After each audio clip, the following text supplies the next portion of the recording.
வணக்கம். மக்களின் பங்களிப்பையே முதன்மையாக கொண்டிருக்கும் மக்கள் மேடையில் உங்களை மீண்டும் சந்திப்பதில் மகிழ்ச்சி.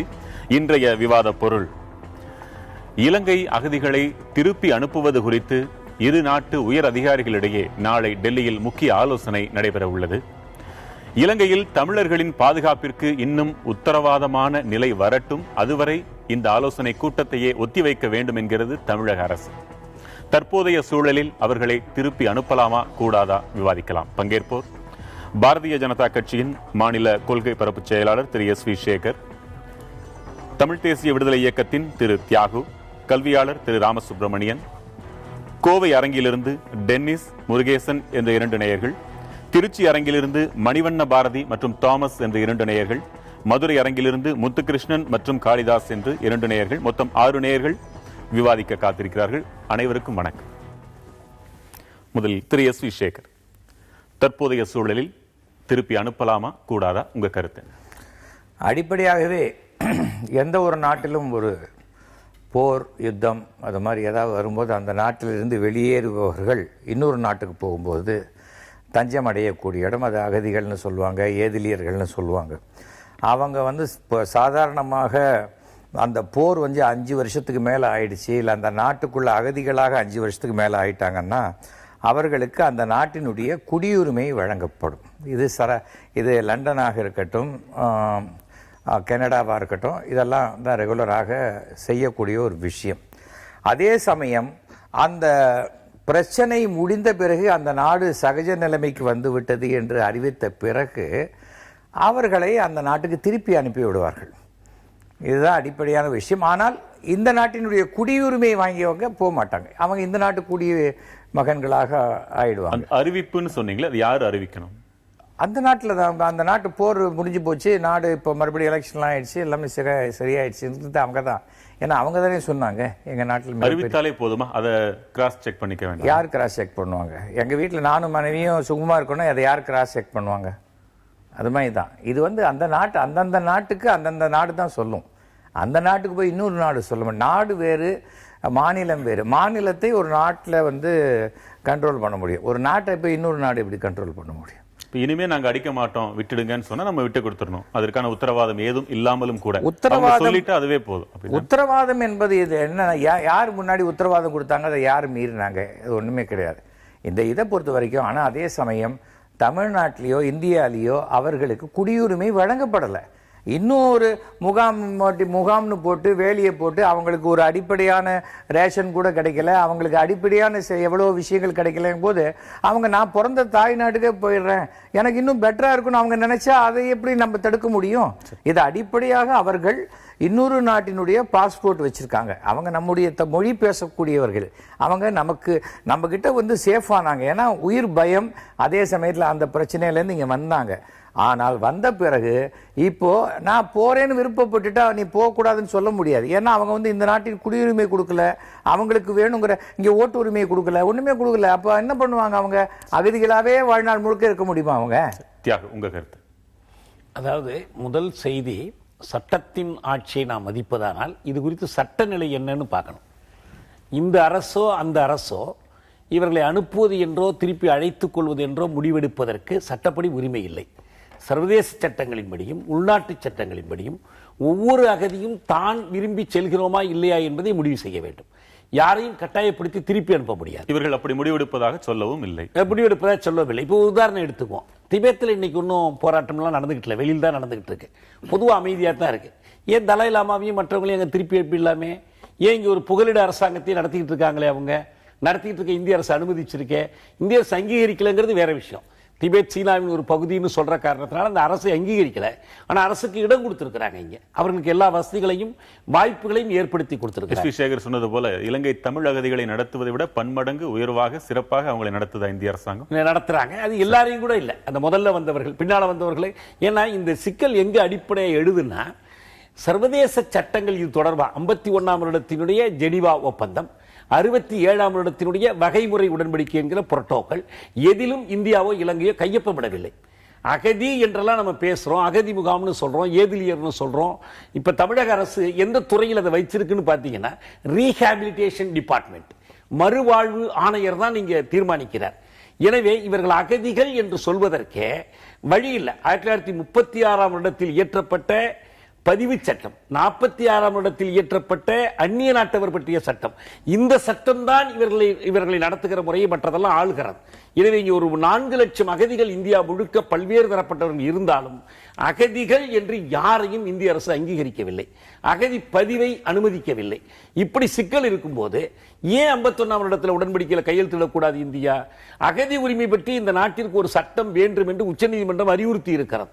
PN பகவதி தலைமையில் ஒரு குழு அமைத்து மாடல் லா உருவாக்கப்பட்டிருக்கிறது. 2006லேயே இந்த சட்டம் தயாராகி நாடாளுமன்றத்தில் முன்வைக்கப்படாமலே தூங்கிக் கொண்டிருக்கிறது. இதையெல்லாம் செய்வதை விடுத்துவிட்டு இப்ப போய் திருப்பி அனுப்புவது, அவங்க அழைத்துக் கொள்வதுங்கிற பேசுவதற்கே நான் சொல்றது சட்டப்படி அரசுகளுக்கு உரிமை இல்லை. திருப்பி அனுப்புகிற உரிமை எந்த அரசுக்கும் இல்லை. ஏன்னா அவர்களை அழைத்து கொண்டு வரவில்லை நம்ம போய் திருப்பி அனுப்புவதற்கு. அவர்கள் உள்நாட்டில் உயிருக்கஞ்சி வந்தவர்களுக்கு நாம் இனி உயிருக்கு அஞ்ச தேவையில்லை என்ற முடிவை யார் எடுப்பது? அரசுகள் எடுக்க முடியாது, அவரவர் தான் எடுக்க வேண்டும். யார் விரும்பினால் நம்ம திருப்பி அனுப்புவோம், அவர்கள் விரும்பினால். விரும்பாதவர்களை திருப்பி அனுப்புவதற்கு அரசுக்கு உரிமை இல்லை. தொடர்ந்து பேசலாம். உங்க கருத்து என்ன ராமசுப்ரமணியன்?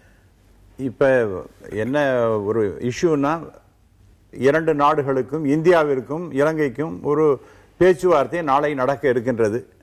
அந்த பேச்சுவார்த்தையின் பொழுது இந்த அகதிகளாக இருக்கின்றவர்களை திருப்பி அனுப்பணுமா வேண்டாமா, என்னென்ன கண்டிஷன்ஸ் அப்படிங்கறதான் ஒரு பிரிலிமினரி டாக் தான் இருக்க போகின்றது. விரும்பியவர்களை அனுப்பலாமா வேண்டாமா, அதாவது என்ன பண்ண போறாங்கன்னு தெரியல. ஒரு டிஸ்கஷன், அது ஒரு 2 நாட்டுக்கும் உள்ள இடையே ஒரு பேச்சுவார்த்தை நடக்க போகின்றது. தமிழக அரசு, ஏன்னா இது தமிழகத்துக்கு மிக முக்கியமான பிரச்சனை இது. ஆகவே இங்கே இருக்கக்கூடிய மூத்த அதிகாரியை அங்கு அனுப்புமாறு கேட்டுக்கொண்டிருக்கின்றார்கள் மத்திய அரசு. அவர்களை அனுப்பணுமா வேண்டாமா அப்படிங்கறது இவர்கள் தமிழக அரசு முடிவு செய்யணும். இவங்க என்ன சொல்றாங்கன்னா, இப்ப சுமூக நிலைமை வந்த பிறகு நாம அனுப்பிக்கலாம், இப்ப அது வரைக்கும் இந்த பேச்சுவார்த்தை கூட கூடாது அப்படிங்கிறது ஐ திங்க் இது சரியான ஒரு கோணமாக எனக்கு படவில்லை. தமிழக அரசு அவங்க 2 பேரும் காரணத்தையும் சொல்லியிருக்காரு. இப்படி ஒரு பேச்சுவார்த்தை நடைபெற்றால் அது அவர்களை மறைமுகமாக ஊக்கப்படுத்தி விடும் அப்படின்னு சொல்லியிருக்காரு. இல்ல, அது அவருடைய கருத்தாக நாம் எடுத்துக்கொள்ள முடியும். அதுதான் உண்மை, யதார்த்த நிலையா அப்படிங்கிறது நமக்கு தெரியாது. தமிழக அரசின் கருத்து இல்ல, இது அரசின் கருத்து. நான் சொல்றது தமிழக அரசின் கருத்து. Yes, correct. ஆனால் இப்ப இதையும் தாண்டி நாம பார்க்க வேண்டியது என்னன்னா, அவருடைய சில புள்ளிவரம்லாம் சொல்லியிருக்காரு. எவ்வளவு பேர் இங்க இருந்தாங்க, எவ்வளவு பேர் வந்திருந்தார்கள். இப்போ 1,02,000 பேர் இங்க அகதிகளாக இருக்கின்றார்கள். அது முகாமில் இருக்கிறது ஒரு கிட்டத்தட்ட ஒரு 60,000 பேரோ இன்னும் இருக்கின்றார்கள். அவரெல்லாம் உடனே அனுப்ப வேண்டுமா வேண்டாமாங்கிறது ஒரு நல்ல சுமூகமான நிலைமை வரட்டும் அப்படிங்கிற இது இப்போ பேசக்கூட கூடாது அப்படின்னு ஒரு முடிவெடுப்பது என்பது எனக்கு சரியாக படவில்லை. உங்க கருத்து அனுப்பலாம். அதனால இப்ப அனுப்புறது அனுப்பாது 2வது பட்சம். முதல்ல பிரிலிமினரி டிஸ்கஷன் இருக்கணும். எந்த ஒரு கன்ஜீனியல் அட்மாஸ்பியரா அப்படி நீங்க பார்த்தீர்கள் என்றால் நாம பேசுறதே விடுவோம். உயர்திரு விக்னேஸ்வரன் அவர்கள் நம்ம வடக்கு மாகாணத்தினுடைய முதல்வராக இருக்கின்றவர். அவர் சமீபத்தில் இங்க தமிழ்நாட்டுக்கு வந்துட்டு போனார். அப்ப என்ன சொன்னார், இங்க இருக்கிற மக்கள் எல்லாம் நமது நாட்டிற்கு திரும்பி வர வேண்டும் என்ற வேண்டுகோளை விடுத்தார். அது செஞ்சு அவர் சொன்னது தப்பா? ஆகவே இது இதை அரசியலாக்க கூடாது அப்படிங்கிறது ஒரு இது. 2வது பாயிண்ட் ரொம்ப தெளிவாக நான் சொல்ல விரும்புகிறேன். இந்த நேரத்தில் பதிவு செய்ய, இந்த இஷ்யூ எடுத்துக்கொண்டு இது இல்லைன்னால் இங்க பல அமைப்புகளுக்கு இங்கே வேலை கிடையாது. ஏனென்றால் அவங்க பிடிச்சிருக்கு ஸ்ரீலங்கன் இஷ்யூ, அவங்க ரெஃப்யூஜிஸ், இலங்கை தமிழர்கள் அந்த பிரச்சனையை பேசிக் கொண்டிருக்கின்றார்கள். இந்த கடைசி ஸ்ட்ரான் இதுதான் இருக்கு.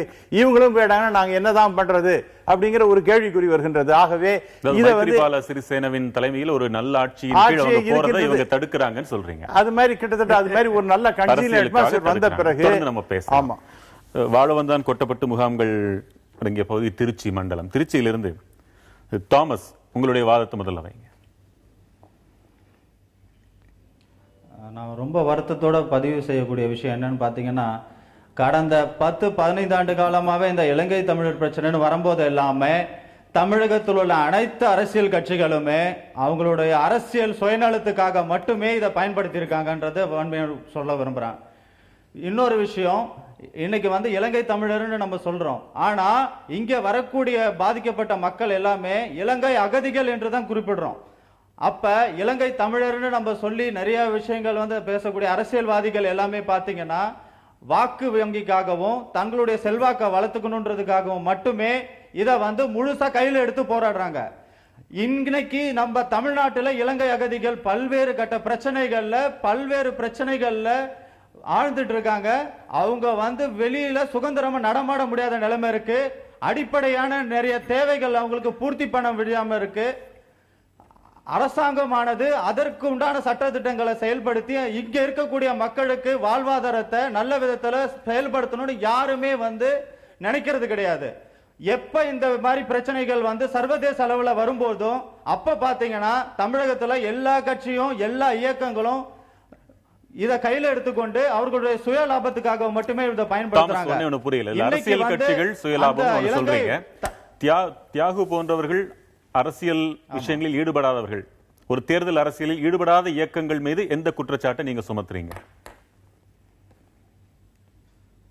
இல்ல, தேர்தலில் போட்டியிடாத பல இயக்கங்கள் இதுக்கு சப்போர்ட் பண்ற மாதிரி வந்தாலும் அவர்களும் ஒரு கட்டத்துல என்ன பண்ணிடுறாங்கன்னு பாத்தீங்கன்னா ஒரு சில அரசியல் கட்சிகளோட கைகோர்த்து போன காலங்களும் இருந்திருக்கு. சரி, இதற்கான பதில் இது யாராலையும் மறுக்க முடியாது. திருத்தியாகு. அதனால ஒரு நொடி தாமஸ், அரசியல் கட்சிகள் அவர்களுடைய பதவி அரசியலுக்கு ஏற்ப இதை கையாள்கிறார்கள் என்ற விமர்சனம் சரியானது. ஆனால் அரசியல் கட்சிகளுக்கு பின்னால் மக்கள் இருக்கிறாங்க. இயக்கங்கள், அரசியல் கட்சிகள் தான் ஆட்சியை தேர்ந்தெடுக்கிறாங்க. அதை ஒரு விமர்சன பார்வையோட பார்க்கலாம். நம்ம குறை இருந்தால் அதை கலைந்து கொள்ளணும். ஆனால் எங்களை பொறுத்த வரைக்கும் ஈழத்தமிழர் விடுதலைக்கான போராட்டத்தின் ஒரு கூறாக இதை பார்க்கிறோம். ஏனென்றால் உலக அளவிலான சட்டங்களின்படி ஒரு அகதியினுடைய முதல் உரிமை திருப்பி அனுப்பப்படாமல் இருக்கிற உரிமை, ரைட் அகென்ஸ்ட் ரீஃபுல்மெண்ட். இது ஜெனீவா கன்வென்ஷன்ல இருக்கு, 67 புரோட்டோகால்ல இருக்கு, எல்லாத்திலையும் இருக்கு. இங்கு இவர் நம்முடைய PN பகவதி தயாரித்திருக்கிற மாதிரி சட்டத்திலையும் இருக்கு. எனவே இவர்களை யாரும் திருப்பி அனுப்ப முடியாது கட்டாயம். இது முதல் உரிமை. அவருடைய இறுதியான உரிமை என்னன்னா, எந்த நிலைமைகள் அவர்களை நாட்டை விட்டு துரத்தியதோ அந்த நிலைமைகளை மாற்றுவதற்காக இங்கிருந்து கொண்டு அவர்கள் குரல் எழுப்புகிற உரிமை, போராடுகிற உரிமை உண்டு. அதனால்தான் கனடாவில் 4 லட்சம் ஈழத்தமிழர்கள் அகதிகளுக்கு ஒரு அகதி முகாம் கூட இல்லை. சரி, அகதிகளுக்கு தான் அது பொருந்தும். நீங்களே சொல்லிட்டீங்க. கனடால எல்லாருக்குமே குடியுரிமை வழங்கி அவங்க குடியுரிமை அவங்க கனடா நாட்டு மக்கள். இப்போ ஒரு தமிழர் ஊர்ல இன்னும் யாருக்கு குடியுரிமை இருக்கிறார்? ஒரு தமிழர், ஒரு தமிழ் பெண் ராதிகா சிர்ச்சபேசன் கனடா நாடாளுமன்ற உறுப்பினராக இருக்கிறார். இப்போது அவங்க எண்ணிக்கை பெருகி இருக்கிறதுனால வருகிற தேர்தலில் 2 தமிழர்கள் நாடாளுமன்ற உறுப்பினர்களாக போறாங்க. அந்த அரசு அவர்களை நடத்துகிற முறைக்கும் இந்திய அரசு இந்த தமிழர்களை நடத்துகிற முறைக்கும் எவ்வளவு பெரிய இடைவெளி இருக்குதுன்னு பாருங்க. என்ன காரணம்? குடியுரிமை, அகதிகள் உரிமை கொடுக்கப்படாத. நான் என்னன்னா, முதலில் சட்டத்தின் வரம்புக்குள் இவர்கள் கொண்டு வரப்படணும். இவர்கள் தொடர்பான எந்த சட்ட நெறிகளையும் அரசு கடைபிடிக்க வேண்டும். அரசியல் வசதிக்கேற்ப, ஏன்னா திபெத்திய அகதிகள் தொடர்பான அணுகுமுறையும் ஈழத்தமிழர்கள் தொடர்பான அணுகுமுறையும் ஒப்பிட்டு பார்த்தால் இந்திய அரசின் புவிசார் அரசியல் நலனுக்கு ஏற்பத்தான் அகதிகளை பகடைகளாக உருட்டுகிறது. கிட்டத்தட்ட 4 லட்சம் அகதிகள் இருக்கிறாங்க. 18,000 அகதிகளை மட்டும்தான் இந்திய அரசு பதிவு செய்ய அனுமதிச்சிருக்கு. ஐநா அகதிகளுக்கான ஆணையத்தில் பதிவு செய்ய அனுமதிச்சிருக்கு. மிச்ச பேர் யாரையும் பதிவு செய்ய அனுமதிக்கவில்லை. எனவே அரசியல் கொள்கைக்கேற்ப இது மாறுபடுகிறது. இந்த நிலை இருக்கக்கூடாது. அவர்கள் சட்டப்படி நடத்தப்படும். ஏன்னா தெளிவா குவாஹாத்தி உயர்நீதிமன்றம் அளித்த தீர்ப்பு இருக்கிறது, உச்சநீதிமன்ற தீர்ப்பு இருக்கிறது.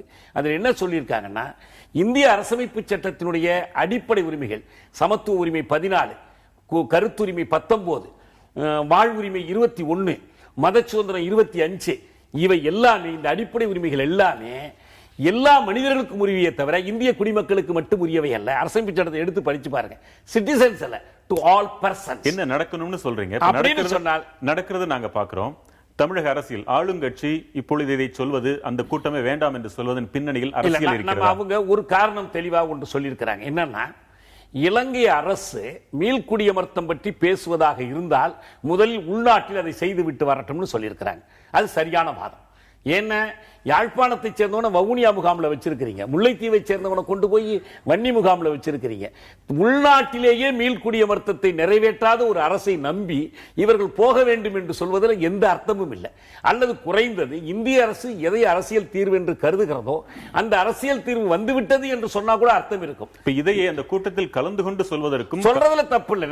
அது அவர் அரசினுடைய அணுகுமுறை. எதிர்ப்பு தெரிவித்தல தப்பு இல்லை. எதிர்ப்பினுடைய வடிவம் அவங்கவுங்க முடிவு செய்ய வேண்டியது. போய் சொல்லணுமா, போகாம கடிதம் எழுதணுமா, இது அடுத்த செய்தி. அவர்கள் சொல்லுகிற வாதம் சரியானது. அங்கே மீள்குடியமர்த்தத்தையே நிறைவேற்றாத ஒரு அரசை நம்பி நாங்கள் எப்படி போக முடியும்? நீங்க ஒன்று கவனிக்கணும், 2009 போரின் போது வந்தவர்கள் அல்ல இவர்களில் பெரும்பாலானவர்கள். அவர்கள் யாரும் வரவிடாமல் இந்திய கடற்படை முற்றுகையிட்டு நின்றது, யாரும் வர முடியல. ஆனால் இவர்களில் பெரும்பாலானவர்கள் இந்த கடுமையாக போர் நடந்த காலத்திற்கு முன்பே இங்கு வந்து விட்டவர்கள், அதை மறந்துடாதீங்க. 83 ஆமா, இடையில குறிப்பிட்ட 2002 2006 வரைக்கும் சண்டை நிறுத்தம் நிலவிய காலத்தில் நம்பி போனவர்கள் பல பேர். ஆனா போனவர்கள் பாதிக்கு மேல் அந்த போரில் பலியாகி விட்டார்கள். ஏன்னா அங்க இருக்கிற இனச்சிக்கல் தீராமலே தற்காலிக சமாதானத்தை நம்பி போனவர்களுடைய நிலைமை அப்படி ஆயிடுச்சு. ஒரு சின்ன வித்தியாசம் தான் உங்களுக்குள்ள இருக்குது. இங்கிருந்து செல்பவர்கள், செல்ல நினைப்பவர்கள் விரும்பினாலும் கூட அனுப்பக்கூடாது என்று அந்த வாதம் என்னுடையதல்ல. விரும்பியவர்கள் போகட்டும், எனக்கு எந்த தடையும் இல்லை. விக்னேஸ்வரன் சொன்னதையும் தப்பு கிடையாது. இங்கு வந்து நம் நாட்டுக்கு வந்து போராடுங்கள் அவர் அழைக்கிறார், விரும்பியவர்களை தான் அழைக்கிறார். எனவே இந்தியா அவர்களை திருப்பி அனுப்பட்டும்னு அவர் சொல்லல. 2 வாதத்துக்கும் வித்தியாசம் இருக்கு. என்னுடைய தோழர்களே, சகோதரர்களே, நீங்கள் எல்லாம் நாட்டுக்கு வாருங்கள் அழைப்பது வேறு. என்னை பொறுத்த வரைக்கும் ஒரு போராடுகிற நாட்டிலிருந்து வெளியேறி வருவதை நான் ஆதரிக்கல. கோவில் போராடுவதா சரி, அந்த அழைப்பை நாம் ஏற்றுக்கொள்வோம். என்னோட கருத்து இருந்துட்டு இந்த கூட்டம் நாளைக்கு நடக்கிற கூட்டமே நடக்கக்கூடாதுன்றத என்னுடைய கருத்து. எதனால சொல்றேன்னா, மொத்தம் 2 விஷயங்கள் நான் சொல்லணும். ஒன்று இருந்துட்டு இலங்கை இருந்துட்டு இப்போ வந்திருக்க புதிய அரசு இருந்துட்டு ராஜபக்சேக்கு எந்த விதத்திலும் சலித்த அரசு அல்ல. ராஜபக்சேவே சொல்லியிருக்காரு, நான் பேய் ஸ்ரீசேனா இருந்து பிசாசுன்னு அவரே சொல்லியிருக்காரு. அவர் வாயில சொன்ன கருத்து இது. இலங்கை இப்போ என்ன பண்ணுனா, புது அரசு அமைத்தனை உடனே அங்கே ஒரு அமைதி திரும்பிட்ட மாதிரியும் உலக நாடுகளுக்கு இருந்துட்டு ஏமாத்துற வேலையை ஆரம்பிச்சிருக்குது. அதற்கு இந்திய அரசு ஒத்துழைக்குது. இப்போ இருந்துட்டு அங்க இருக்கிற மக்களே இருந்துட்டு ஒண்ணு குடியமர்த்தல, அவங்க இடங்கள் இருந்துட்டு பிடுங்கப்பட்டிருக்குது, அவங்க சொந்த வீட்டுல இல்ல. அங்க இருக்கிற அகதி மக்களுக்கு உணவு இருந்துட்டு 3 வேளை உணவு கூட அவங்க கஷ்டப்பட்டுட்டு இருக்கிறாங்க. அப்படி இருக்கும் போது இப்ப நாளைக்கு வந்துட்டு இந்த கூட்டம் நடத்துறது இருந்துட்டு உலக நாடுகளை கண் துடைக்கிறதுக்கு, அங்க ஏதோ அமைதி திரும்பிட்ட மாதிரியும் இங்க இருந்து அகதிகளை அனுப்புறதுக்காக நம்ம பேசுவோம்னு சொல்லிட்டு இது இருந்துட்டு இந்திய அரசு இலங்கை அரசும் சேர்ந்து கூட்டு சதிதான் இது நடந்துட்டு இருக்கு. முதல் நீங்க அங்க இருக்கிற மக்கள் இருந்துட்டு அவங்கவுங்க சொந்த இடத்துக்கு கொண்டு போய் விடுங்க, சொந்த வீட்டுக்கு இது பண்ணுங்க, அவங்களுக்கு புனர்வாழ்வு கொடுங்க. ஒவ்வொரு இடத்துலையும் இலங்கை ராணுவத்தோட ஆக்கிரமிப்பு இருக்குது. ஒரு கிணறு இருந்துச்சுன்னா அந்த இடத்துல ஒரு போர்டை கொண்டு வந்து வச்சிடறான், இது இலங்கை ராணுவத்திற்கு சொந்தமானதுன்னு. இந்த அளவுக்கு ஒரு ஆக்கிரமிப்பு வச்சுக்கிட்டு இன்னும் அந்த மக்களையே இருந்துட்டு மீள்குடி அமர்த்தாம இங்க இருக்கிற அகதிகளை இருந்துட்டு இப்ப பேச வேண்டிய அவசியம் என்ன? இலங்கைக்கு சாதகமா இந்திய அரசு நடந்துக்கணும். அது காங்கிரஸ் அரசா இருந்தாலும் சரி, பிஜேபி அரசா இருந்தாலும் இலங்கைக்கு சப்போர்ட் பண்றதுக்காக தேவையில்லாத ஒரு கண்துடைப்பு கூட்டமா தான் இதை நான் நினைக்கிறேன். திரு ராமசுப்ரமணியன், இலங்கையில தமிழர் பகுதிகளில் இருந்தே இன்னும் ராணுவம் விலக்கிக் கொள்ளப்படவில்லை. அவங்க எங்கெல்லாம் பெரும்பான்மையா இருந்தாங்களோ அங்கெல்லாம் சிறுபான்மையினரா இன்னைக்கு தத்தளிச்சிட்டு இருக்கிற நிலைமை தான் இன்றைக்கும் நீடித்திருக்கிறது. ராணுவம் விலக்கிக் கொள்ளப்படும் என்று உத்தரவாதம் அளிக்கப்படவே இல்லை. என்ன நடந்ததுன்னு சொல்லி உடனடியாக அனுப்புறதுக்கு அவங்களும் கேட்கிறாங்க. ஒரு மீட்டிங் ஏன் அவசியம்? நியாயம் தானே? இல்ல, கேட்கறது ஒன்றும் தப்பு இல்லை. இப்ப இது நான் ஆரம்பத்தில் சொன்ன போல இது ஒரு பிரிலிமினரி டிஸ்கஷன், ஆரம்ப கட்ட ஒரு பேச்சுவார்த்தை என்பதுதான். அதனால அதுவே கூடாது என்கின்ற ஒரு வாதம் எனக்கு சரியாக படல. ஒரு அடையாளமே தவறா போயிடும் சொல்றாங்களே. இல்ல அப்படி அர்த்தம் சொல்ல முடியாது. இங்க 4 விதமான கேம்ப்ஸ்ன்னு சொல்லலாம். ஒன்னு சொன்னீங்கன்னா ரெஃப்யூஜிஸ் இன் கேம்ப்ஸ், அதாவது இங்க வந்த அகதிகள் அவர்களுக்காக முகாம் இருக்கின்றது. 2வது recognised refugees outside the camp. அகதிகள் தான், ஆனா அந்த கேம்ப்ல இல்ல, அவங்கள ரெகக்னைஸ் பண்ணி வெளியில எங்கேயோ இருக்காங்க. இவர் சொல்ற அவங்க யாராக வேண்டுமானாலும் இருக்கட்டும். 3வதாக ஸ்ரீலங்கன் நேஷனல்ஸ், அவங்களும் இங்க இருக்காங்க. அவங்க அடுத்த 4வது Tamil militants detain in special camps, அதாவது அந்த தீவிரவாத குழுக்கள் எல்லாம் கூட இங்க வந்து ரெஃப்யூஜி என்கின்ற பெயர்ல இருக்கின்றன. இவைகளெல்லாம் வந்து இந்த நேரத்தில் இந்த தீவிரவாத அமைப்புகள் எல்லாம் இங்க தொடர்ந்து இருக்க வேண்டுமா என்கின்ற ஒரு கேள்வி இருக்கத்தான் செய்கிறது. ஒண்ணு, நான் எல்லோருக்கும் அந்த சந்தேகத்தின் பேர்ல அதாவது நிச்சயமா அப்படி அதே சந்தேகம் பேர்லன்னா முக்கியமா ஏன் இங்க வந்தாங்க அப்படிங்கிறதுக்கு நான் சில விஷயங்கள் சொல்ல முடியும். அவங்க எல்லாம் முக்கியமா இங்க வந்ததுக்கு காரணம் ஒண்ணு, அவங்களுக்கு பாதுகாப்பு தேடி வந்தாங்க, அது ஒரு புறம் இருக்கட்டும். 2வது அவங்களுக்கு மொலஸ்டேஷன் என்று சொல்லப்படும் இந்த பெண்களுக்கு ஒரு பாதுகாப்பு இல்லாத ஒரு நிலைமையெல்லாம் இருந்தது. 3வதாக அங்க இருக்கக்கூடிய எல்டிடி எல்லாம் அந்த சின்ன சின்ன குழந்தைகள்லாம் கொண்டு போய் கூட போர்ல ஈடுபடுத்தினார்கள் அப்படிங்கிற மாதிரி நிறைய குற்றச்சாட்டுகள் எல்லாம் நாம் தெரிந்ததுதான். ஆகவே அந்த நிலைமையில தான் அவர்கள் இங்க வந்திருக்கின்றார்கள். இப்படி இருக்க ஒரு நிமிஷம், இப்படி இருக்க சூழல் இருக்குதா? இல்ல, அதனாலதான் இங்க அந்த தமிழக முதலமைச்சர் சொல்றாரு, அதான் பாதுகாப்பு இருக்கின்றது அப்படிங்கறதா தான் இங்க வந்திருக்காங்க. ஒரு விஷயம், அதுல சந்தேகம் இல்லை. ஆனால் இங்கேயே ரொம்ப எல்லாம் பாதுகாப்பு தேனும் பாலும் அந்த மக்களுக்கு ரொம்ப சௌக்கியமா எல்லாம் எல்லாரும் இருந்து கொண்டிருக்கிறார்கள். நீங்க குறிக்கிட்டீங்க, சொல்லுங்க. அதாவது இது அவங்க விருப்பம். இப்போ முன்னெல்லாம் வந்து இந்த வார் நடந்துகிட்டு இருந்த டயத்துல 83க்கு அப்புறம் குரூப்பாக போகும்போது, அது வெதர் இட் இஸ் லண்டன் எங்கேயாவது போகும்போது அந்த பிளேன்லேருந்து இறங்கினோன்னு பாஸ்போர்ட்டை கீழ்ச்சி போட்டு இறங்கிடுவாங்க. கையை தூக்கிட்டாக்க அவர்களை அகதிகளாக ஏற்றுக்கொண்டு விடுவார்கள். ஆனால் இப்போ நீங்கள் செஞ்சீங்கன்னு வச்சுக்கோங்க, அங்கே ஏர்போர்ட்லேயே உட்காந்து வச்சு அடுத்த பிளேட்டில் திருப்பி அனுப்பிச்சிடுவாங்க.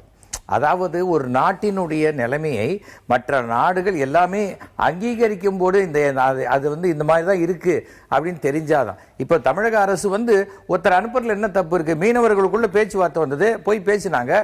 முதல் கட்ட பேச்சுவார்த்தை தோல்வி, இரண்டாவது கட்ட பேச்சுவார்த்தையும் சரியா வரலங்கிறாங்க. போய் பேச வேண்டியது தானே. முதல்லயே போன உடனே அவங்க என்ன ஏதாவது சொல்லிட்டு போறாங்களா? அதாவது தமிழர்களுக்காக நாம செய்யறோம் அப்படிங்கிற விஷயங்கள் எல்லாமே என்ன ஆயிடுது, ஓட்டு வங்கியை குறிவைத்தே செய்யக்கூடிய விஷயமாக இருக்கிறது. கடந்த பாராளுமன்ற தேர்தல் போது என்ன பண்ணாங்க, 5 பேரையும் தூக்கு தண்டனையில் இருக்கிறவங்களை விடுவிக்கணும் தீர்மானமே போட்டாங்க அசெம்பிளில. அதுக்கப்புறம் இன்னி வரைக்கும் என்ன பண்ணாங்க? அரசியல் கட்சிகள் கூட விட்டுருங்க, பொதுமக்களின் பார்வையில் இருந்து கேட்கிறோம். இப்பதான் ஒரு ஆட்சியே மாறி வந்திருக்குது. உச்சகட்ட போரில் யாரெல்லாம் உச்சகட்ட பதவிகளில் இருந்தார்களோ அவங்க தான் இன்னைக்கு ஆட்சிக்கே வந்திருக்காங்க. எந்த நம்பிக்கையில அவங்க அனுப்ப முடியும்? என்ன மாற்றம் நடந்துருச்சுன்னு அனுப்ப முடியும்? கொஞ்ச நாள் பொறுத்தால் தான் என்ன இந்த எந்த நம்பிக்கையில இப்ப ராஜபக்சே போயிட்டா ஏன் குதிக்கிறீங்க? அப்ப ராஜபக்சே போனா என்ன, வேற யார் வந்தா என்ன? அப்ப ஏன் என்னமோ நமக்கே கிடைத்த வெற்றி மாதிரி இங்க பட்டாசு வெடிக்கிறதும் குதிக்கிறதுலயும் என்ன இருக்கு? இல்லையே, அவங்க பக்கத்துல இருக்கிற தியாகுவே அதை வரவேற்கலையே.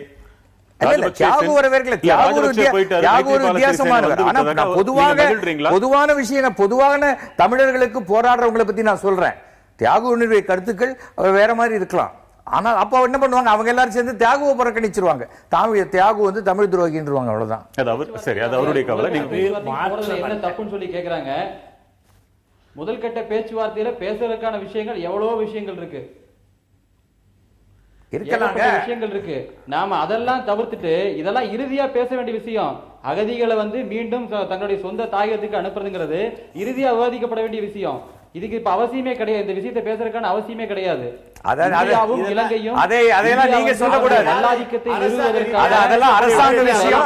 அது சும்மா போற போக்குல யார் வேணா பேசக்கூடாது. அதெல்லாம் தவறான விஷயம். மக்களை பகடைக்காயாக பயன்படுத்தி வரதா என்னுடைய குற்றச்சாட்டு.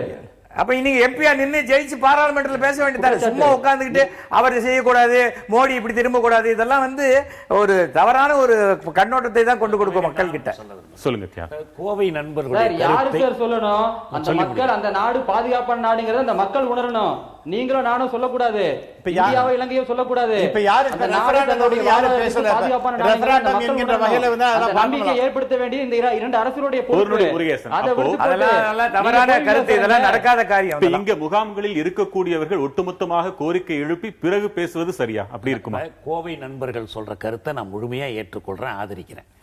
ஏன்னா அவங்க சொல்றது போல இந்த பேச்சுவார்த்தை என்பதே உலகத்திற்கு ஒரு தோற்றம் காட்டுவதற்கான ஒரு முயற்சி. இவர்கள் ஒன்றும் தெரியாதவர்கள் அல்ல, விரல் சுப்பி கொண்டிருக்கிற குழந்தைகள் அல்ல. ஏன் இந்த பேச்சுவார்த்தையை இந்த கட்டத்தில் நடத்துறாங்க? வேறு எந்த விஷயத்தையும் விட்டுட்டு இதையே முன்னெடுக்கிறாங்க.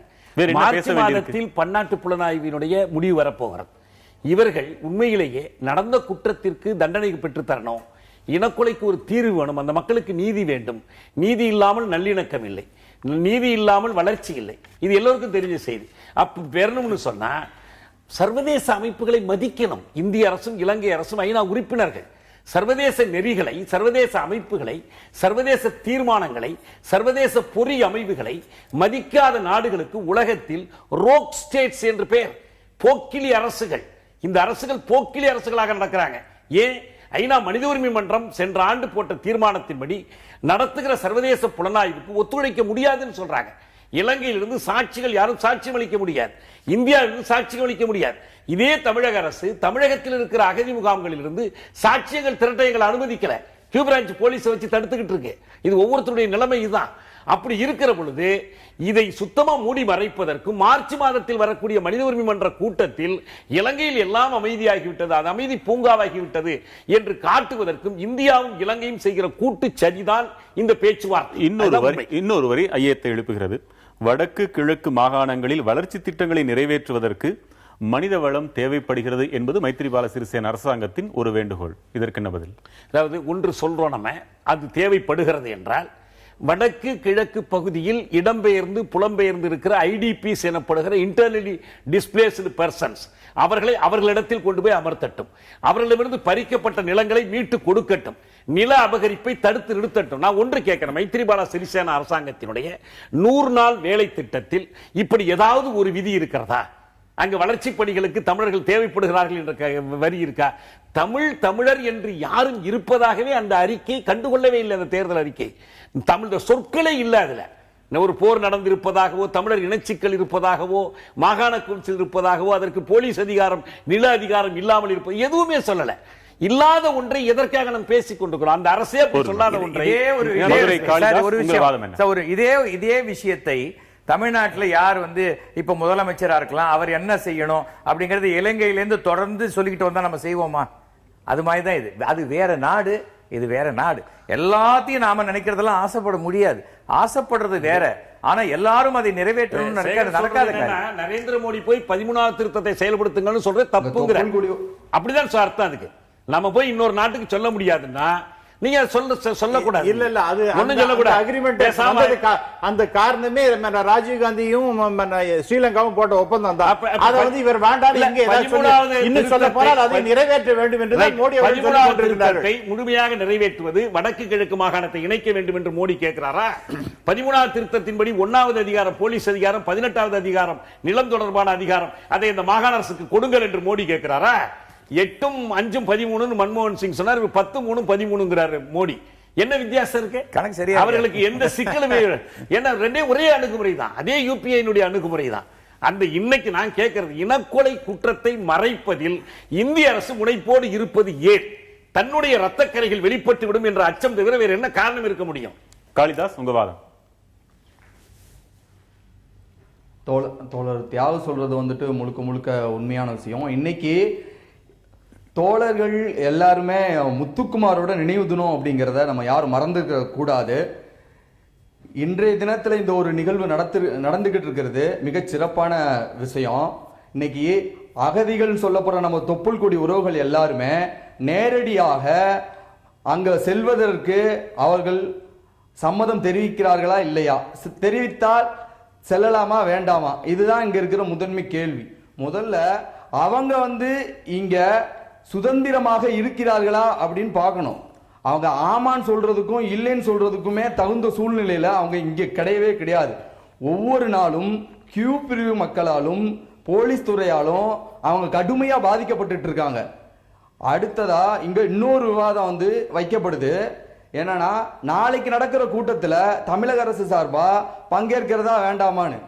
இதுவரை தமிழக அரசு கடந்த மாணவர் போராட்டத்தின் போது இலங்கையின் மீது பொருளாதார தடை விதிக்க வேண்டும் என்று உள்ளிட்ட பல்வேறு தீர்மானங்களை நிறைவேற்றியது. எதையாவது மத்திய அரசு செவிசாய்த்ததா? எப்படி காங்கிரஸ் அரசு செவிசாய்க்கவில்லையோ அதே போல்தான் பிஜேபி அரசும் செவிசாய்க்காம தான் இருக்கும். பிஜேபியும் காங்கிரஸும் ஈழத்தமிழர்கள் விஷயத்துல ஒற்றுமையா தான் செயல்பட்டு இருக்காங்க. அடுத்ததாக இன்னொரு விஷயம்,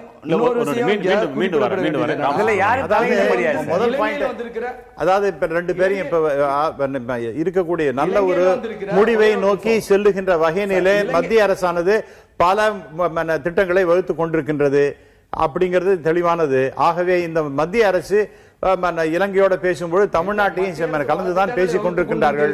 ஆகவே இந்த நேரத்தில் நாம கலந்துக்கணும் ஒண்ணு.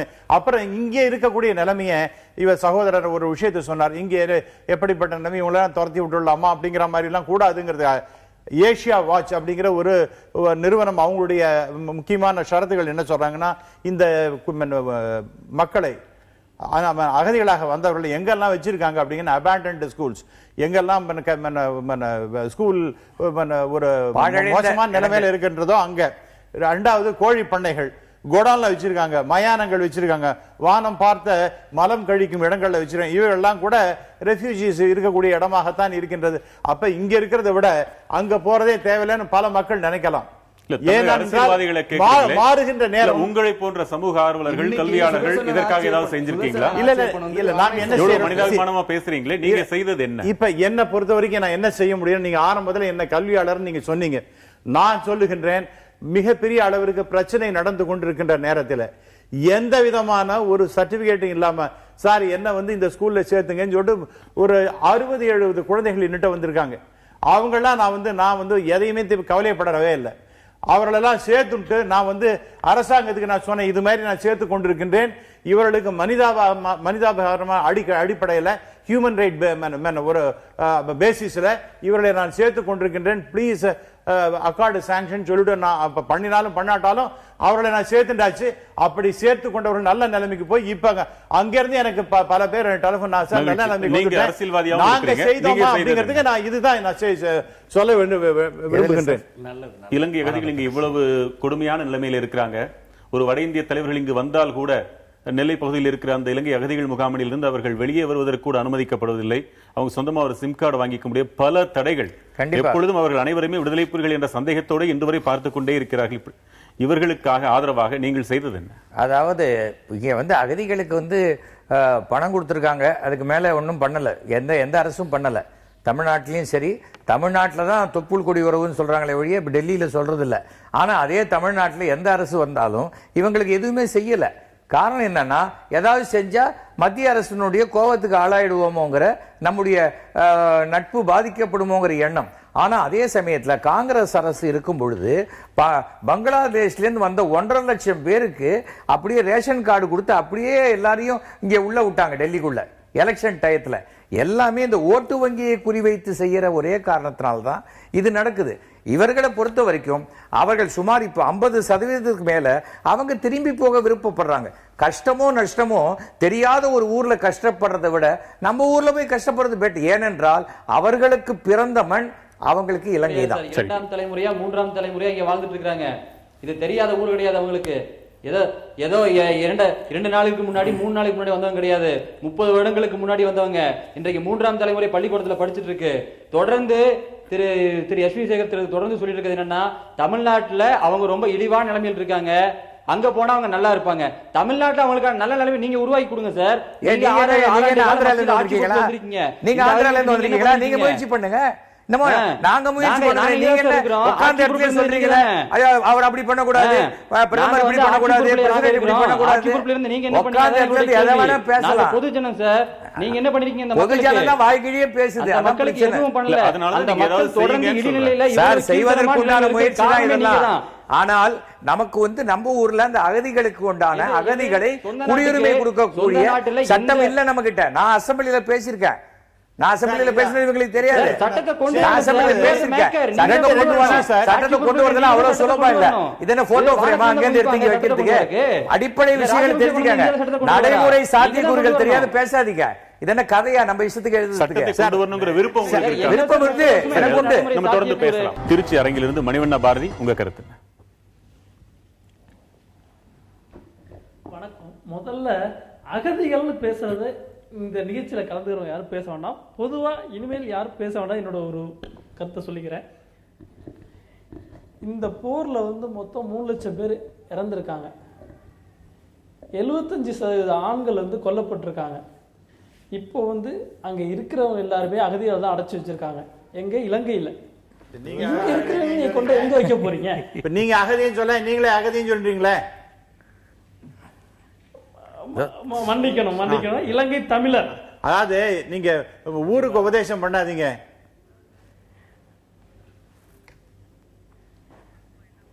இல்ல நீங்க பேசுனீங்களே அதுக்குதான் நான் இல்ல யாரு இல்ல அகதிகள் சொல்லாதேன்னு சொல்லிட்டு ஊருக்கு உபதேசம் நீங்க யாருமே பண்ண கூடாதுன்னு சொல்லிட்டு நீங்களே பேசுற என்ன அர்த்தம்? இல்ல சொல்றத செய்றவங்களா இருந்தாதான் இந்த இடத்துக்கு வர முடியும். அதான் சொல்லுங்க, நீங்க தொடர்ந்து சொல்லுங்க. இப்போ கண்டிப்பா இல்ல இலங்கையில இருந்து வர அமைச்சர்லாம் வர்றாங்க. யாராச்சும் அந்த அகதிகள் முகாமுக்கு போய் பாக்குறாங்களா? சரி, உங்க கருத்து புரியுது. இதுக்கு பதில் சொல்லுங்க. தியாகு, தமிழக முதலமைச்சர் அகதிகள் முகாம்களில் இருப்போரின் கருத்தும் இதுதான் அவரே சொல்றாரு. ஆனால் வெளியுறவு தமிழக முதலமைச்சர் சொல்றாரு. ஓ பன்னீர்செல்வம். ஆமா. ஓ சரி. சந்தேகமா உங்களுக்கு? இல்ல தெரியல எனக்கு. வெளியுறவுத்துறை, உள்துறை ஆகிய அமைச்சகங்களுக்கு இடையிலான குழு அகதிகள் முகாம்களுக்கு சென்று கருத்தறிய விரும்பியும் அதற்கு ஏற்பாடு கூட தமிழக அரசு செய்து தரவில்லை என்றும் குற்றச்சாட்டு வைக்கப்படுது. அப்போ அகதிகளுக்கு அவங்க நிலைமை என்னன்னு கேட்டுட்டா ஒரு முடிவெடுக்க ஈஸியா இருக்கும். அதுக்கே வழி இல்லாம இருக்கும் பொழுது தமிழக அரசு இப்படி சொல்வதில் என்ன நியாயம் இருக்கு? அதாவது தமிழக அரசு மட்டுமல்ல, அகதி முகாம்களுக்கு சென்று எத்தனையோ தடைகளை மீறி பார்வையிட்ட பல பத்திரிகையாளர்கள் இருக்காங்க. இந்துஸ்தான் டைம்ஸ் போன்ற ஏடுகள் இருந்து என்னை போன்றவர்கள் அவர்களோடு தொடர்ந்து உறவு வைத்திருக்கிறோம். சிறப்பு முகாமாக இருந்தாலும் சரி, அகதி முகாம்களாக இருந்தாலும் சரி, எனக்கு தெரிந்தவரை உறுதியாக சொல்ல முடியும், எந்த அகதி என்று சொல்லப்படுகிறவரும், அவர் அகதிங்கிற சொல்லை மறுத்ததுனால சொல்றேன், சொல்லப்படுகிறவரும் இலங்கைக்கு திரும்பி செல்ல விரும்பவில்லை. ஏன்னா போகக்கூடாதுங்கிற எண்ணம் இல்லை. அதிகாரப்பூர்வமாகவே உள்துறை, வெளியுறவுத்துறை அமைச்சகங்களே குழு ஏற்படுத்தி, அதுவும் பாராளுமன்ற நிலைக்குழுவின் பரிந்துரையின்படி இவ்வளவு ஏற்பாடுகளை மத்திய அரசு செய்தே மாநில அரசு ஒத்துழைத்து விட்டால் தான் என்ன அரசியல் இருக்கும். ஒத்துழைப்பது பற்றி எனக்கு ஒரு தடையும் இல்லை, ஒத்துழைக்கணுங்கிறத நான் ஏற்றுக்கொள்றேன். ஆனால் உண்மை நிலைமை என்னன்னா அவங்க விரும்பல. ஏன்னா யாருக்குமே சொந்த ஊருக்கு போக தான் ஆசைப்படுவாங்க. எந்த ஊர் ஆனாலும் சொந்த ஊர் போலாகுமான்னு அதில் ஒன்றும் மாற்று கருத்துக்கே இடமில்லை. ஆனால் அங்கு எந்த நிலைமைகள் இவர்களை துரத்தி அடித்ததோ அந்த நிலைமைகளில் மாற்றம் இல்லாத வரைக்கும் அவர்கள் போவதை நிச்சயமா விரும்ப முடியாது. நான் இன்னொரு உதாரணம் அழுத்தமா சொல்றேன். 2002 2005க்கு இடைப்பட்ட காலத்தில் போர் நிறுத்தம் இருப்பதை நம்பி போனவர்கள் பாதிக்கு மேல் கொலை செய்யப்பட்டாங்க. அந்த முள்ளிவாய்க்கால் இனவளத்தில் பல பேர் அழிந்து போயிட்டாங்க. எனக்கே ஆட்களையே நேரடியாக தெரியும் அப்படி நம்பி போனவர்களை பத்தி. அப்படி இருந்த போது ஒரு வலுவான இயக்கம் இருந்து நாட்டில் ஒரு பகுதி மீட்டு வைத்திருந்த காலத்தில் போனவர்களுக்கே இந்த நிலைமை ஏற்படுகிற பொழுது இப்ப இருக்கிற சூழல் உங்களுக்கு நம்பிக்கை, இப்ப இருக்கிற சூழல் எந்த விதத்திலும் நம்பிக்கை அளிக்கக்கூடிய சூழல். ஏனென்றால் அவர்கள் இப்போதும் நாடற்றவர்களாக தானே இருக்கிறாங்க. இந்திய அரசு சொல்லட்டும், பட்டியலிட்டு இன்னது அங்கே செய்யப்பட்டிருக்குன்னு சொல்லட்டும், அவருடைய அரசியல் சிக்கல் தீர்க்கப்பட்டிருக்குன்னு சொல்லட்டும், அவர்களுக்கான சுயாட்சி கிடைத்திருக்குன்னு சொல்லட்டும். எதுவுமே இல்லை. ஏன்னா ஒன்னே ஒண்ணுதான் கேள்வி, ஏன் சர்வதேச தலையீட்டை எதிர்க்கிறீர்கள்? 2006ஆம் ஆண்டு ஐநா பொதுச்சபையில் இயற்றப்பட்ட தீர்மானம் ரெஸ்பான்சிபிலிட்டி டு ப்ரொடெக்ட், R2P, இந்தியாவும் இலங்கையும் இந்த ரெஸ்பான்சிபிலிட்டி டு ப்ரொடெக்டை ஏற்றுக்கொள்வதா இருந்தால் ஒரு நாட்டு அரசு தன் மக்கள் மீது குண்டு போட்டு அழிக்கிற பொழுது உலகம் தலையிடாமல் இருக்க முடியாது. இறையாண்மையின் பெயரால் இந்த கொலையை அது நியாயப்படுத்த முடியாது. இது ஐநா பொதுச்சபையில் 2006 தீர்மானம். இந்த அடிப்படையில் தான் மனித உரிமை மன்றம் இதில் தலையிடுது. மனித உரிமை மன்றம் தலையிடவே கூடாதுன்னா மனித உரிமை மன்றத்தில் நீங்கள் கலந்து கொள்ளவே கூடாது. இந்தியாவும் இலங்கையும் ஏன் அங்க போய் ஆதரித்து எதிர்த்து ஓட்டு போட்டுக்கிட்டு இருக்கிறீங்க? ஆனா எதிர்த்து ஆதரித்தெல்லாம் ஓட்டு போட்ட பிறகு மனித உரிமை மன்றம் ஒரு தீர்மானத்தை இயற்றி அந்த தீர்மானத்தின் அடிப்படையில் ஒரு குழு அமைக்கப்பட்டு அந்த குழுவை சேர்ந்த யாரை குறித்தாவது நீங்க யாராவது குறை சொல்ல முடியுமா? இந்த ஆள் இப்படிப்பட்டவர்னு இப்ப இடையில சொன்னாங்க பாருங்க, விடுதலை புலிகள் இதை பிடிச்சிட்டு போறாங்கன்னா அந்த மனித உரிமை மன்றத்தினுடைய ஆய்வுக்குழு இலங்கை அரசை பற்றி விசாரிக்கிற குழு மட்டுமல்ல, 2 தரப்பிலும் நடந்திருக்கக்கூடிய குற்றங்களை விசாரிக்கிற குழு. ஏன் அதை அனுமதிக்க மாட்டேங்கிறீங்க? உங்க குட்டு வெளியே வந்துருங்கிறதுக்கு தானே. பாகிஸ்தானும் ஆதரிக்குது, மனித உரிமை மன்றம் கூடாதுன்னு சொல்லுது, ஆய்வுக்குழு கூடாதுங்கிறது. இந்தியா அதுக்கு பகை நாடுன்னு சொல்லிக்கிட்டு இந்தியாவும் பாகிஸ்தானும் கைகோர்த்து இலங்கை இனவாத அரசை பாதுகாக்கிறார்கள். எனக்கு ஒரே பாயிண்ட் தான் சார். அதாவது இங்க இருக்கக்கூடியவர்கள் தமிழக முதல்வர் சொல்லி இருக்கிறார், இங்க இருக்கிறவங்க எல்லாம் போகிறதுக்கு விருப்பப்படலைன்னு. அப்படி அல்ல. பல பத்திரிகைகள் என்ன வருதுன்னா, வயதானவர்கள் அது எங்க நாட்டுக்கு போக வேண்டிய எவ்வளவுதான் கஷ்டம் இருந்தாலும் நாங்க அங்க போக விரும்புகின்றோம் என்று சொல்லி இருக்கிறார்கள். அதை தவிர தோழர் தியாகு அவர்களுக்கு தெரியும், சச்சிதானந்தம் போன்ற பெரிய எழுத்தாளர்கள் ஸ்ரீலங்காவில் இருக்கக்கூடிய அவர்களெல்லாம் கூட சில பட்டியலிட்டு இருக்கிற இங்கெல்லாம் ரொம்ப சந்தோஷமாகலாம் மக்கள்லாம் இல்லை அப்படிங்கிற மாதிரி. ஒன்று என்ன சொல்றாருன்னா, தண்ணீர் வசதிகள் இங்க இல்லை. இது இங்க இருக்கக்கூடிய அகதிகள் முகாம் நான் போனோன்னு நானே பார்த்திருக்கேன். அந்த மண்டபம் போன்ற இடங்கள்ல தண்ணீர் வசதி சரியானது கிடையாது. அது நம்ம மேல உள்ள தவறு, அதை சரி செய்வத வேண்டாம் என்று புவர் சானிடேஷன் இந்த மாதிரி பல விஷயங்கள் இருக்கு. அப்புறம் ஒரு பிரைவசி கூட கிடையாது. அப்புறம் delay and distribution of rice and sugar, அரிசி சக்கரை போன்றவெல்லாம் கூட சரியான நேரத்தை கிடைக்கிறது கிடையாது, தகுந்த அளவு கிடைக்கிறதும் கிடையாது. அப்புறம் ஆஸ்பத்திரி, பள்ளிகள் இவெல்லாம் ரொம்ப தூரத்தில் இருக்கு. இப்படி எல்லாம் பல குறைகள்லாம் சொல்லி கொண்டார். இந்த நிலைமையில நாங்க எங்க ஊருக்கு போறதுக்கே ரெடியா இருக்கோம்னு சொல்லிட்டு பல பெரியவர்கள் சொல்லி கொண்டு போறதுக்காக தான் இப்படி எல்லாம் செய்றாங்க அப்படி சில பேர். அதனால தமிழக முதல்வர் சொன்னதுனால அது அப்படியே முழுமையானதாக நாம் ஏற்றுக்கொள்ள முடியாது. தகுதிகளையும் வங்கதேசத்தில் வந்தவர்களையும் செய்யலாம்.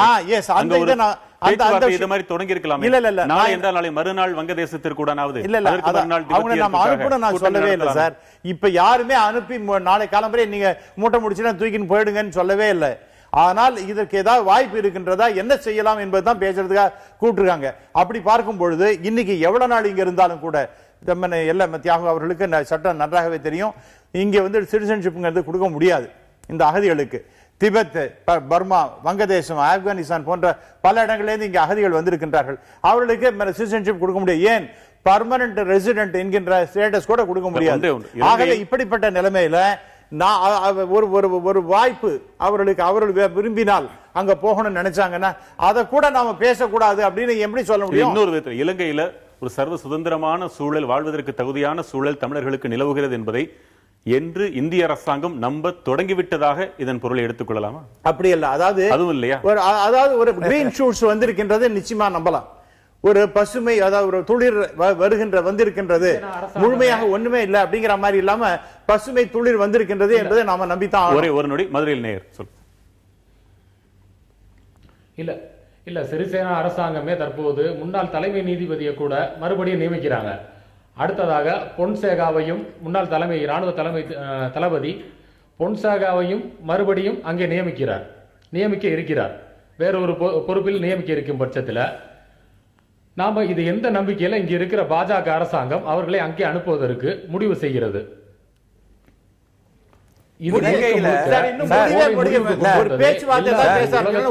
ஒரு முடிவு எடுக்கப்படவில்லை. இலங்கையில இனிமே சிங்களவர்களே ஆளாமல் தமிழர்கள் ஆண்டால் மட்டும்தான் திருப்பி அனுப்ப முடியும். அவங்க சொல்றது பார்த்தா இப்ப இருக்காரு பாலசி, இப்ப இருக்கக்கூடிய பிரசிடென்ட் யாரு? அவர் யாரு?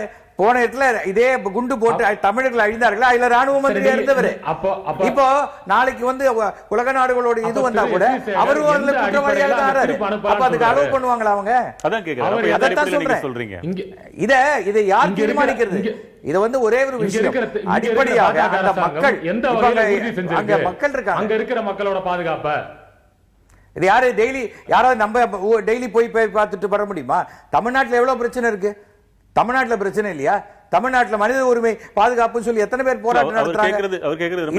ஒரு விஷயத்தை புரிஞ்சுக்கணும். அதாவது சார், இதை வந்து இங்க அகதிகளாக வந்திருக்கிறார்கள், அந்த பிரச்சனை தீர்ந்து போச்சுன்னா அவங்கள இங்க குடியுரிமை இல்லைன்னா திருப்பி அனுப்புறதுதான் சட்டம். இதுதான், அதை பற்றி பேசுவதற்கு தான் கூப்பிடுறாங்க. அப்போ அது வேண்டாம், எங்களுக்கு விருப்பம் இல்லை, நாங்க அத்தனை பேர் இங்க இருக்கோன்னு சொல்லிட்டோம். நாளைக்கே நீங்க SMS போடுங்க, அங்க எத்தனை அகதி முகாம் இல்லை டிவி பாக்குறாங்க, அவங்க உங்களுக்கு சொல்லிட்டு போறாங்க, போட்டுமா வேண்டாமான்னு. இப்போ வேண்டாம்னு தமிழக முதலமைச்சர் சொல்லியிருக்கிறார். அகதிகள் நிலைமை இதுதான் இங்க சொல்லக்கூடாது, அங்க போய் சொல்லணும் டெல்லியில. இல்ல இங்க இருக்கிற முகாம்கள்ல என்ன சுதந்திரம் கொடுத்திருக்காங்க அந்த மக்களுக்கு?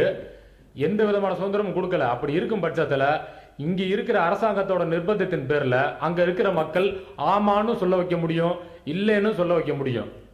நிறைவாக தியாகு அதனுடைய தொடர்ச்சியாக நான் ரொம்ப தெளிவா ஒன்று நினைவுபடுத்துறேன். 47ஆம் ஆண்டில் இந்திய பாகிஸ்தான் பிரிவினையின் போது பாகிஸ்தானிலிருந்து இந்தியாவிற்கு வந்த அகதிகளை திருப்பி அனுப்பிவிட்டீர்களா?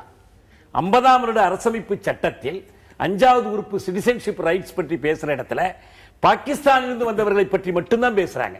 மைக்ரன்ட்ஸ் ஃப்ரம் பாகிஸ்தான், அவங்களுக்கு குடியுரிமை வழங்குவது பற்றி பேசுறாங்க. இப்படி அந்த ஊர்ல பிறந்து இங்க வந்தவர்கள் அகதிகள் அவர்களுக்கு குடியுரிமையே கொடுக்க முடியாதுன்னா லால் கிஷன் அத்வானி இந்திய குடிமகனாக இருக்க முடியாது, அவர் பிரதமர் பதவிக்கு ஆசைப்பட முடியாது, அவருக்கு பத்ம விபூஷன் கொடுக்க முடியாது. ஏன் அவங்களுக்கு ஒரு சட்டம், ஈழ தமிழர்களுக்கு இன்னொரு சட்டம்?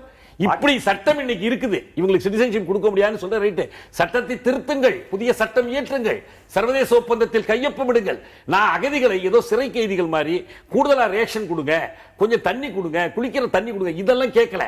நாம் கேட்பது இந்திய அரசமைப்பு சட்டத்தின் அடிப்படை உரிமைகள் அனைத்தும் அவர்களுக்கு வேண்டும். அரசியல் குடியியல் உரிமை உட்பட வேண்டும். தங்கள் தாயகத்தை மீட்பதற்கான போராட்டத்தை இங்கிருந்து கொண்டு அறவழியில் நடத்துகிற உரிமையும் அவர்களுக்கு வேண்டும். அந்த உரிமை இருந்தால் எல்லோருமே அவர்களை ஒழுங்கா நடத்துவாங்க. அந்த உரிமை இல்லாதனாலதான் இன்னைக்கு மோசமா நடக்கும். ஒருவேளை இந்த கூட்டத்தில் தமிழக அரசும் பங்கேற்று இந்த கூட்டம் நடைபெற்று முடிந்து விட்டால் அது வெளிப்புறத்தில் நீங்கள் அஞ்சுவதை போல இலங்கையில் சுதந்திரமான ஒரு சூழல் வந்துவிட்டதாக தோற்றம் அளித்து விட்டு அதையும் இங்க இருக்கக்கூடிய ஏதிலிகள் எல்லோரும் நம்பிவிட்டால், கிளம்பிவிட்டால் அவர்களுக்கு என்ன அபாயம் நேர்ந்துவிடும் என்று அஞ்சுகிறேன். எனக்கு தமிழக அரசு எதிர்ப்பு தெரிவிப்பது சரின்னு நான் சொல்றேன். எதிர்ப்பு தெரிவிக்கிற வடிவத்தை அவரவர் தான் தீர்மானிக்கணும். போய் தெரிவிக்கிறாங்களா, இங்க இருந்தே தெரிவிக்கிறாங்களா, புறக்கணிக்கிறாங்களா, இது அவங்க முடிவு பண்ணல. இந்த கூட்டம் இங்க இருக்கக்கூடிய ஏதிலிகளுக்கு ஒரு நம்பிக்கையை அளிப்பதாக தோன்றி நிச்சயமா அவர்கள் இலங்கைக்கு சென்று விட்டால் அவர்கள் என்ன அபாயம் நீங்க ஏதிலிகள் மொத்தமாவே பேசுறீங்க. அனுப்புவது, நம்பிக்கை அளிப்பது ஒவ்வொருத்தரும் தனித்தனியா முடிவு பண்ண வேண்டிய விஷயம். இந்த அதிகாரம், நான் அதிகாரம்னே சொல்றேன், திருப்பி அனுப்பும் அதிகாரம் இந்திய அரசுக்கு இல்லை, திருப்பி அனுப்ப சொல்லுகிற அதிகாரம் இலங்கைக்கு இல்லை. அந்தந்த அகதி தான் தனிப்பட்ட முறையில் முடிவு செய்ய வேண்டும். அவனுக்கு இருக்கிற அதிகாரத்தை நீங்க கூட்டம் போட்டு எப்படி பறிக்க முடியும்? நீங்க அறிவுரை சொல்லுங்க, யாரும் வேண்டாங்களே, ஆனால் எதிர் அறிவுரை சொல்லுகிற உரிமையும் எங்களுக்கு வேண்டும். நீ போலாமா வேணாமா, நீ போறது ஏமாந்திராதன்னு சொல்ற உரிமை எங்களுக்கு. முகாம்களில் இருக்கக்கூடிய ஒவ்வொருவரின் முடிவும் என்னவென்பது பொதுமக்களின் பார்வைக்கும் வைக்கப்பட வேண்டுமா இல்லையா? வைக்கணும், தாராளமா வைங்க. இதற்கு ஒரு தீர்வாக இவங்களே சொல்றாங்களே எவ்வளவு மோசமான அகதிகளாக வந்தவர்கள் அவங்க இங்க அவர்களுக்கு குடியுரிமை வழங்கப்படாத பட்சத்தில் அவர்கள் இங்க இருக்கணுமா, இந்த நாட்டை விட்டு திருப்பி அந்த நாட்டுக்கு போகணுமான்னு தீர்மானிக்க வேண்டியது அந்த அந்த அரசு தானே தவிர நாட்டு மக்கள். என்னுடைய கடைசி பாயிண்ட் என்னன்னா, இந்த ஆரம்பத்தில் நான் சொன்னது போல இந்த இப்ப மக்கள் இந்த இவங்களுடைய பிரச்சனை தீரும் பட்சத்தில் கிட்டத்தட்ட அதுக்கு முடிவு வருகின்ற நேரம் அப்படின்னு இருக்கக்கூடிய நிலைமையில இதை பற்றி மிகப்பெரிய அளவிற்கு பல இயக்கங்கள் அந்த ஸ்ரீலங்கன் இஷ்யூவையே வைத்துக் கொண்டு போராடி கொண்டிருக்கின்றார்கள். அந்த இந்த இஷ்யூ போயிடுச்சுன்னா ஆல்ரெடி அவங்களுக்கு இப்ப பல்ல பிடிங்கிற பாம்பு மாதிரி ஆயிட்டாங்க. இப்ப மறுபடியும் இதையே வச்சுக்கொண்டு இதை பேசுவதற்கு வாய்ப்பு ஒண்ணுமே இல்லாம போயிட போகின்றது அப்படிங்கிற ஒரு பயத்தின் காரணமாக, கவலையின் காரணமாக இதை எழுத்து கொண்டிருக்கின்றார்கள் என்று நான் கருதுகின்றேன். எதை அரசியலாக்குவதற்கும் ஒவ்வொரு குடிமகனுக்கும் ஜனநாயகத்தில் உரிமை உண்டு. தெருக்கூற்றதையே நீங்க அரசியலாக்கி கொண்டிருக்கும் போது எங்கள் இனம் அழிக்கப்பட்டதற்கு நீதி கேட்பதை நாங்கள் அரசியலாக்க எங்களுக்கு எல்லா உரிமையும் இருக்கிறது. தெருக்கூட்டத்தில் என்ன அரசியல் இருக்கு? சுத்தமா இருக்குன்னு சொல்றாங்க, நாட்டை சுத்தமா வச்சுக்க, அதுல என்ன அரசியல் இருக்கு? போது ஆளுகின்ற அரசு ஒவ்வொரு நல்ல காரியத்தை செய்யறாங்க, எல்லாத்தையுமே அரசியலை பார்த்து. தமிழ்நாட்டிலேயே ஆளுங்கட்சியாக இருக்க என்ன எதிர்கட்சியா இருக்கு, இல்ல எதிர்கட்சியாக இருக்க சொல்றாங்க, எங்க யாருக்குமே டிவி வரல, டிவியே கொடுக்கல, இந்த அரசு ஏமாத்திருத்துங்கிறாங்க. இப்போ அவங்க என்னாச்சு, இவங்க எதிர்கட்சி ஆனோன்னு இவங்க சொல்றாங்க யாருக்குமே மிக்சி கிரைண்டர் வரல, யாருக்குமே ஆட்டுக்குட்டி வரலன்றாங்க. அப்போ தமிழ்நாட்டுக்குள்ள எவ்வளவு பிரச்சனை இருக்கு. அப்போ நம்ம முதல்ல நமக்கு 128 கோடி மக்கள் இருக்காங்க, நம்ம மக்கள் பிரச்சனையை இதுவரைக்கும் யார் பேசியிருக்காங்க? இலங்கை தமிழர்கள் பிரச்சனையை பத்தி பேசினவங்க. அவருடைய வருத்தங்கள் என்ன, சோகங்கள் என்ன என்பது தெரியும். இதில் அவர்களுக்காக நாம் பேசுவது ஒன்று, அவர்களை வைத்துக் கொண்டு பேசுவது மற்றொன்று. அவர்கள் என்ன நினைக்கிறார்கள் என்பது முழுமையாக மக்கள் பார்வைக்கு வரட்டும். உங்கள் பங்களித்த அனைவருக்கும் மிக்க நன்றி. மற்றும் ஒரு முக்கிய தலைப்பில் மக்கள் மேடையில் மீண்டும் சந்திக்கலாம். வணக்கம்.